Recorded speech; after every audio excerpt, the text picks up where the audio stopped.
우리의 마음속에 우리를 위하여 오신 예수님에 대한 또 감사와 기쁨이 충만하시고 우리 예수님께서 우리에게 주시는 평화가 우리 가운데 충만하시기를 바랍니다. 오늘 우리는 야고보서의 마지막 부분을 생각하게 됩니다. 그동안 우리는 이 야고보서를 생각하면서 마지막 시대를 살아가는 사람들이 어떤 삶을 살아야 하는지에 대해서 생각을 했었는데요. 이 책, 이 야고보서는 마지막 시대를 살아가는 사람들에게 삶의 지혜를 주고 살아갈 길을 가르쳐 주는 책이기 때문입니다. 특히 이 야고보서는 다른 성경과는 달리 유독 행함을 많이 강조하고 있었지 않습니까? 야고보서 2장 17절 말씀은 이와 같이 행함이 없는 믿음은 그 자체가 죽은 것이라. 행함 없는 믿음은 죽은 신앙이라고 하기까지 야고보서는 행함을 강조하고 있었습니다. 행함 있는 그 삶이 어렵고 힘든 이 마지막 시대에 세상 사람들에게 거룩한 영향력을 끼쳐 예수 그리스도를 전하는 일에 큰 역할을 할 수 있기 때문입니다. 사랑하는 여러분, 오늘 우리는 행함 있는 사람들이 되어야 합니다. 행함으로 우리의 믿음을 보여야 하고 행함으로 예수님을 전해야 합니다. 행함으로 하나님의 사랑임을 나타내어야 합니다. 그런데 또 하나, 오늘 우리에게 행함이 필요한 것은 이제 곧 다시 오실 예수님 때문이기도 합니다. 심판주로 다시 오실 예수님 앞에 부끄러움 없는 모습으로 서기 위해 이 행함이라는 것이 필요하다는 겁니다. 그래서 오늘 이 시대에 우리가 가져야 하는 신앙의 모습, 신앙의 삶이 있었는데요. 마라나타의 신앙입니다. 다시 오실 예수님을 대망하면서 하나님 앞에서의 삶, 다시 말씀을 드리면 코람데오의 삶을 변함없이 살아가야 합니다. 때로 고난이 있을지라도, 육신적인 질병이 있을지라도, 환난과 어려움이 있을지라도 하나님 앞에서 변함없는 신앙을 지켜가야 한다는 것입니다. 무엇보다도 이 마지막 시대에 다시 오실 예수님을 대망하면서 이 변함없이 해야 할 일이 있다라고 했는데요. 지난주일을 생각한 말씀인데 혹 기억을 하십니까? 항상 기도하는 일입니다. 쉬지 않고 기도하는 일이고 변함없이 기도하는 일입니다. 예수님께서 다시 오시는 그 시간까지 우리가 평소 해오던 그대로 변함없이 기도하는 일이 우리가 해야 할 일입니다. 사랑하는 여러분, 변함없이 기도하는 기도의 사람들이 되시기를 바랍니다. 오늘 우리는 지난 시간에 이어 다시 오실 예수님을 대망하면서 우리가 해야 할 또 다른 일들을 생각하고자 합니다. 크게 두 가지를 생각하려고 하는데 그 첫 번째는 감사와 찬송입니다. 오늘 13절 하반절은 이렇게 말씀하고 있지 않습니까? 즐거워하는 자가 있느냐? 저는 찬송할지니라. 여기 즐거워하는 자라는 것은 감사할 일이 있는 자라고 해석을 해도 되는데요. 감사와 찬송, 감사와 찬양을 생각할 때 이 둘은 이 불가분의 관계가 아닌가 합니다. 왜냐하면 감사가 있을 때 찬양하는 것은 당연하기 때문입니다. 그래서 이 말은 즐거운 일이 있거나 감사할 일이 있으면 찬양하라는 뜻입니다. 우리가 살아가는 삶의 순간순간들마다 늘 하나님을 찬양하고 감사하라는 겁니다. 그런데 여러분, 예수님의 재림을 기다리는 이 마지막 시대에 변함없이 해야 할 일이 감사와 찬양이라면 무엇을 의미하겠습니까? 이것은 두 가지의 의미가 있는데요. 먼저 그 하나는 마지막 시대는 고난의 시대이기 때문에 더욱 감사와 찬양을 잊지 말라는 뜻입니다. 마태복음 24장을 보면 마지막 시대에 일어날 일에 대해 가르치면서 그 시대는 많은 사람들이 예수님의 이름으로 찾아와 미혹하는 시대라고 했습니다. 또 그 시대는 이 난리와 난리의 소문이 있는 시대라고 했고, 민족이 민족을 대적하여 일어나는 시대이며 처처의 기근과 지진이 있는 시대라고 했습니다. 뿐만이 아니라 그 시대는 세상 사람들이 믿음의 사람들을 환난에 넘겨주는 시대가 될 것을 말씀하고 있고, 많은 사람들이 시험에 빠져, 특히 믿음의 사람들이 시험에 빠져 서로를 잡아주고 서로를 미워하며 예수님 때문에 환난을 당할 것이라고 했습니다. 마지막 시대는 사랑이 식어지는 시대이고 이 불법이 성행하는 시대여서 믿음의 사람들이 살아가기에 참으로 힘들고 어려운 시대라고 했습니다. 사실은 지금 우리가 이런 시대를 살아가고 있는 겁니다. 그런데 이런 시대에 고난으로 인해 이 기쁨을 잃어버리기도 하지 않겠습니까? 마지막 시대에 여러 가지 모습으로 찾아오는 고난으로 인해 기쁨을 잃어버릴 수 있다는 겁니다. 감사할 수도 없게 되고 찬양할 수 없을 때도 있다는 겁니다. 고난과 환난과 고통이 감사와 찬양을 잃어버리게 할 수 있다는 겁니다. 하지만 그렇다고 믿음의 사람들이 고난 때문에 기쁨을 잃어버리고 감사를 잃어버린다면 세상 사람들과 다를 바가 없지 않겠습니까? 고난이 온다고 찬양을 멈춘다면 참 믿음의 사람들이 아니라는 겁니다. 오늘 말씀은 바로 그것을 가르치는 겁니다.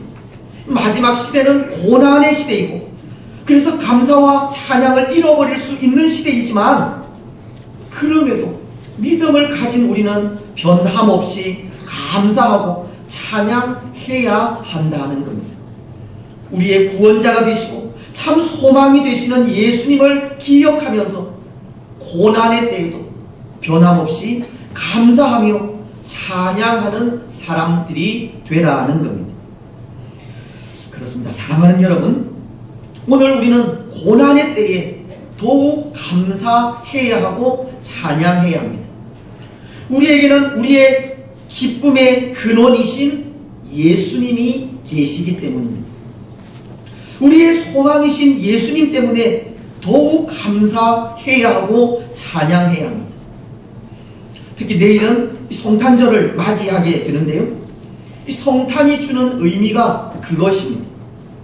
예수님으로 인한 기쁨, 예수님으로 인한 평화, 예수님으로 인한 참된 안식입니다. 누가복음 2장은 10절로 11절을 통해 이렇게 말씀을 하십니다.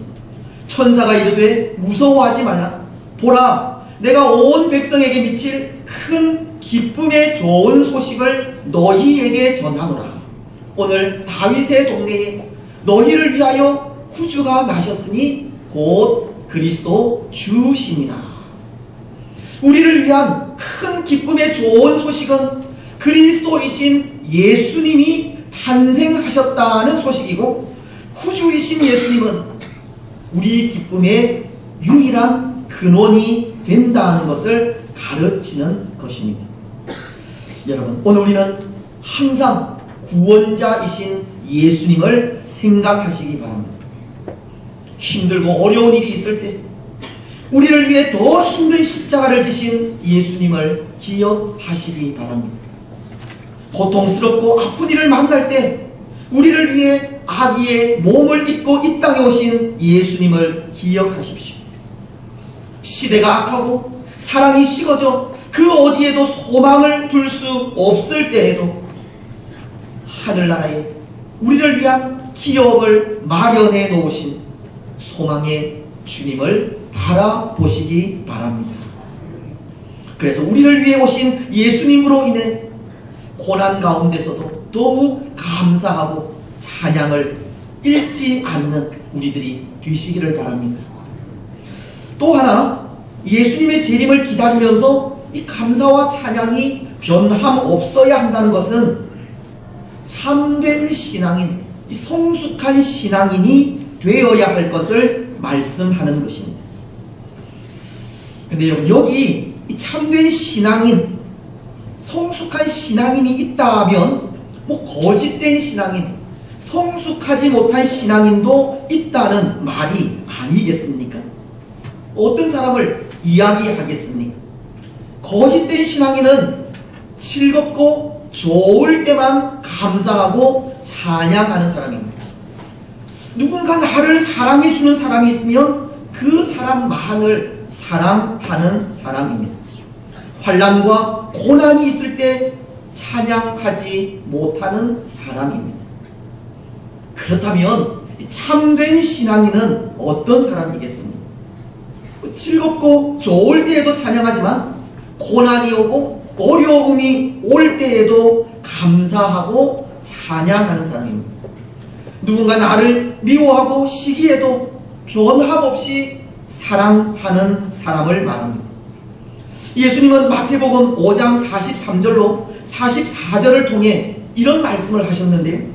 또 내 이웃을 사랑하고 내 원수를 미워하라 하였다는 것을 너희가 들었으나 나는 너희에게 이르노니 너희 원수를 사랑하며 너희를 박대하는 자를 위하여 기도하라. 예수님은 원수도 사랑하라고 하셨습니다. 원수까지도 사랑하는 사람이 참 신앙인입니다. 여러분, 오늘 우리는 어떤 것 같습니까? 참된 신앙인, 성숙한 신앙인에 속합니까? 아니면 거짓된 신앙인, 성숙하지 못한 신앙인에 속합니까? 즐겁고 좋을 때는 감사하고 찬양하지만 환난과 고난이 올 때에는 혹 원망하고 불평하지는 않습니까? 여러분, 마지막 시대에는 고난의 시대이기 때문에 감사를 잊어버릴 수도 있고 찬양이 사라질 수도 있지만 그럼에도 고난의 때에 더욱 감사하시고 환난의 때 더욱 찬양하시기를 바랍니다. 그래서 변함없는 감사와 찬양으로 참된 신앙인이 되어 살아가시기를 바랍니다. 이제 두 번째, 이 마지막 시대에 우리가 변함없이 해야 할 일은 한 영혼을 하나님 앞에 변함없이 세워가는 일입니다. 오늘 19절과 20절 말씀을 다시 보셨으면 좋겠는데요. 말씀은 이렇게 기록을 하고 있습니다. 내 형제들아, 너희 중에 미혹되어 진리를 떠난 자를 누가 돌아서게 하면 너희가 할 것은 죄인을 미혹된 길에서 돌아서게 하는 자가 그의 영혼을 사망에서 구원할 것이며 허다한 죄를 덮을 것이니라. 이 죽어가는 영혼을 하나님 앞에 바로 세워가는 일이 마지막 시대에도 변함없이 해야 할 일입니다. 여러분, 비록 무신론자이기는 하지만 이 스피노자라고 하는 사람은 이런 말을 했었습니다. 비록 내일 지구의 종말이 온다 할지라도 나는 오늘 한 그루의 사과 나무를 심겠다. 이 스피노자는 내일 지구가 멸망한다고 할지라도 오늘 사과 나무를 심겠다고, 그는 오늘이 중요하고 오늘이라는 삶에 충실하겠다고 했는데요.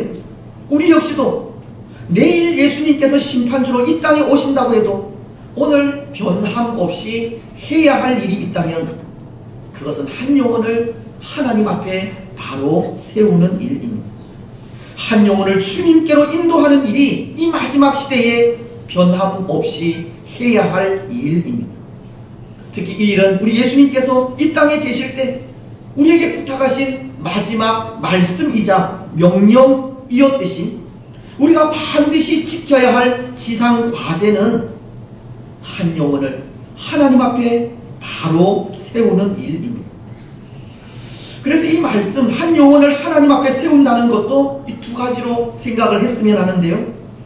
그 첫 번째는 함께 신앙의 삶을 살아가는 동력자들을 바라보면서 서로를 세워가는 일을 변함없이 해야 합니다. 성도된 우리 서로가 서로에게 하나님의 충성된 일꾼이 되기까지 끊임없이 돌아보고 도와주며 사랑하며 나아가야 한다는 겁니다. 우리 서로가 낙심하거나 용기를 잃지 않도록 힘이 되어 주어야 하고 이끌어 주어야 합니다. 때로 슬픔도 함께 지며 아픔도 함께 나누고 기쁨도 함께 해야 합니다. 우리 가운데 그 누구도 실족하지 않도록 서로를 세워가야 합니다. 여러분, 한 사람이 진리 안에서 바로 세워지기가 얼마나 힘이 듭니까? 한 생명이 얼마나 귀한지 하늘에서는 한 생명이 하나님께 돌아올 때 이 잔치를 벌인다고 했는데요. 오늘 그 일을 우리 서로가 해야 하는 겁니다. 그래서 때로 그 일에 인내가 필요할 때도 있습니다. 때로 용서해야 할 때도 있습니다. 참고 견뎌야 할 때도 있습니다. 한 사람의 영혼이 주께로 돌아오고 신실한 하나님의 사람으로 세워가기까지 인내와 참고 견딤이 필요하다는 것입니다. 그런데 때로 오늘 교회인 우리는 한 사람이 온전히 세워지기를 기다리지 못하고 인내하지 못하는 경우도 있는 것 같습니다.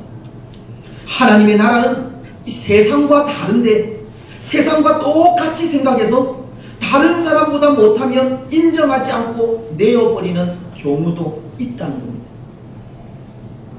근데 여러분, 만약 하나님도 그런 분이시라면 우리 가운데 살아남을 사람이 몇이나 되겠습니다.